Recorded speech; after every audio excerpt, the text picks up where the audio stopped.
Tripura rubber শ্রমিক union রাজ্য কমিটির পক্ষ থেকে ত্রিপুরা রবার শ্রমিকদের 10 দফা দাবি নিয়ে ডেপুটেশন দিল আগরতলা ত্রিপুরা ফরেস্ট এবং ডিপার্টমেন্ট অ্যান্ড প্ল্যান্টেশন কর্পোরেশন লিমিটেডে। উপস্থিত ছিলেন সিআইটিউ রাজ্য সম্পাদক শঙ্কর প্রসাদ দত্ত, রাজ্য সভাপতি মানিক দে, রবার শ্রমিক ইউনিয়নের নেতৃত্ব। দাবিগুলির মধ্যে অন্যতম হল কর্মরত রবার শ্রমিকদের 12% হারে শারদ উৎসবে 15 দিন পূর্বে বোনাস প্রদান, বর্তমান মূল সূচকের ভিত্তিতে রবার শ্রমিকদের মজুরি বৃদ্ধি করা ইত্যাদি দাবিতে।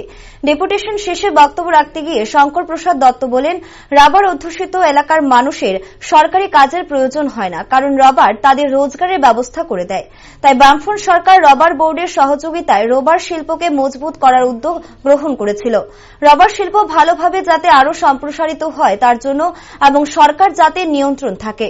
শ্রমিকদের রক্ষা করার জন্য বামফ্রন্ট সরকার Tripura forest development plantation corporation limited তৈরি করেছিল, কিন্তু বর্তমান বিজেপি সরকার দেশের উন্নয়ন মানের প্রাকৃতিক রাবারকে ধ্বংসের পথে নিয়ে যাচ্ছে।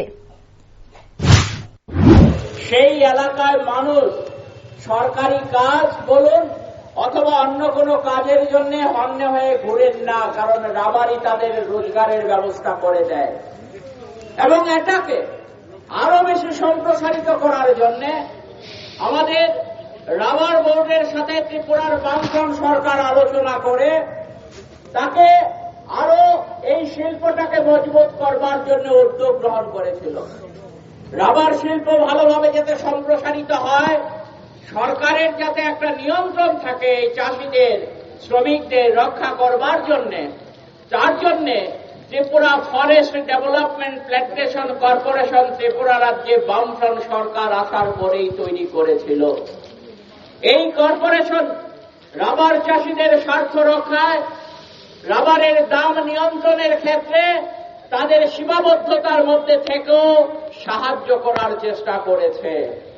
কিন্তু আজকে আমরা লক্ষ্য করছি আমাদের দেশে রাবার শিল্পটাকে বিপজ্জনক অবস্থায় নিয়ে যাবার ক্ষেত্রে আমাদের দেশের কেন্দ্রীয় সরকার, আমাদের দেশে যেখানে রাবার উৎপাদন পৃথিবীর মধ্যে সবচেয়ে উন্নত রাবার তৈরি হয়, ত্রিপুরা রাজ্যে কেরালার পরে ত্রিপুরায় সবচেয়ে ভালো রাবার উৎপাদিত হয়।